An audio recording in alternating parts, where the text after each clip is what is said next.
Allah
Allah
আল্লাহ আমাদের এতক্ষণ আপনারা জিকির করছেন, মাইকের আওয়াজ যতটুকু পর্যন্ত গেছে সবাই জানতে যে আজকে কলকাতা দরবার শরীফের মাইকের সময় এই যে আমরা আজকে মাইক দিয়ে যে জিকির করলাম, হয়তো আমার আশেপাশে এমনও কিছু অসুস্থ লোক আছে, তাদের হয়তো প্রশমিত হয়েছে, হয়তো অনেক লেখাপড়া করা ছাত্রছাত্রীরা তাদের হয়তো লেখাপড়া একটু দেখা গেছে। তবে বাৎসরিক বা মাসিক মাহফিল হিসাবে তালিমের জিকিরের তালিম যেহেতু সেই কারণে মাইক দিয়া এখন আপনারা মাইক দিয়া যে কোনো জায়গাতে যখন জিকির করেন এটা মানুষের জিকিরটা করার তার জন্য ভালো লাগছে কাজে এটা আস্তে ধীরে নিজে নিজে জিকিরটা করাই ভালো। রাত্রে ঘুমন্ত অবস্থায় জড়িত অবস্থায় জিকির করবেন, আপনার সাথে আপনার ছেলে নিয়ে পরিবার পরিজন থাকে, তাদের ঘুমের জন্য কোনো আমার কথা হইল আপনারা যে কোনো দরবারে যান, যে কোনো আলেমুল আমার কাছে যান, তারা বলবে আপনার বদর নামাজের পরে আল্লাহু আকবার তিনবার করেন, জোহর নামাজের পরে সুবহানাল্লাহ বলেন, এইভাবে আমার কথা বলবেন। যখনই আপনার স্মরণ হবে তখনই মনে মনে আল্লাহ জিকির করবে এবং নবীজি, তার কারণ নামাজ ইমানের উপরেই নামাজের স্থান, নামাজ কায়েম করতে হবে। আমি শুনছি, জানি না কতটুকু সত্য একটা গরু হইতে পারে,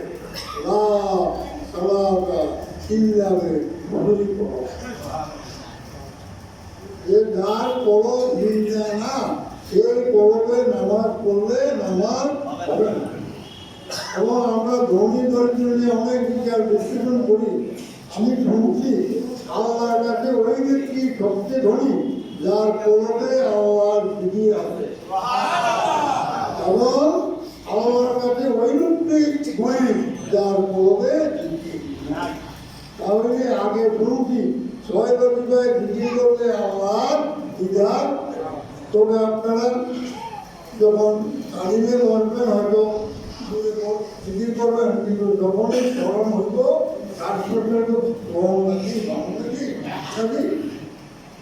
রাস্তার নাম দিকে আল্লাহ থাকতে হোক, রাস্তার নাম দিকে ইলা থাকতে আর নইলে বহু কিছু করে আল্লাহ কিছু বহু না এমন গুণ মতো নামে নিয়ে নুকুটা, কিন্তু আসল নাম হলো একটা। এত দলিল নিয়ে ভাষাভাষি করেন না, তার কারণ হলো ইসলাম ধর্মের মধ্যে ইউটুজ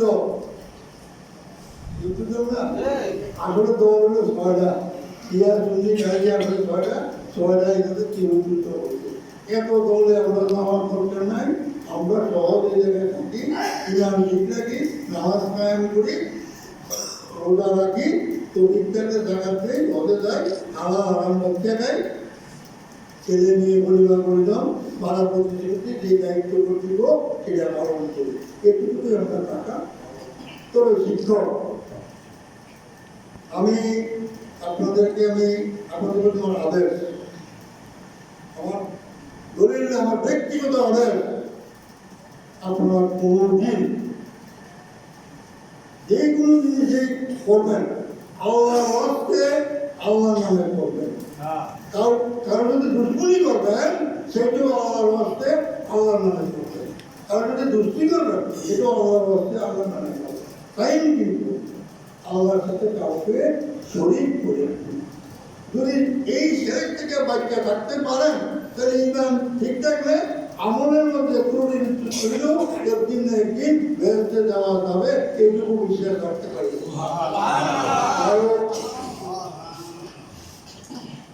এবার এটা হলো কার্তিক মাস, আর সামনে আমরা